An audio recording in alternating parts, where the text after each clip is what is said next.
Election commission हुकाम Islamabad high court पहुंच गए। इलेक्शन कमीशन और वजारत दाखिला की जानिब से इंट्रा कोर्ट अपील दायर किए जाने का इम्कान। इस्लामाबाद हाई कोर्ट में इंफॉर्मेशन सेंटर के अलावा तमाम दफातर बंद हैं।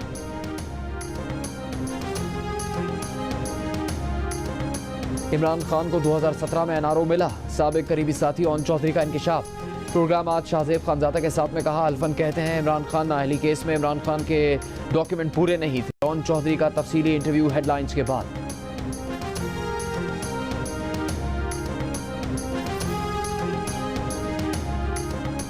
मुल्क में बराह रास्त गैर मुल्की सरमायाकारी की राह हमवार करने के लिए बड़ा फैसला। पहले मरहले में इस्लामाबाद, लाहौर और कराची के हवाई अड्डों को इंटरनेशनल ऑपरेटर्स के जरिए चलाया जाएगा। वज़ीर आज़म शहबाज शरीफ की तमाम अमल शफाफियत और मुल्की कवानीन के मुताबिक यकीनी बनाने की हिदायत।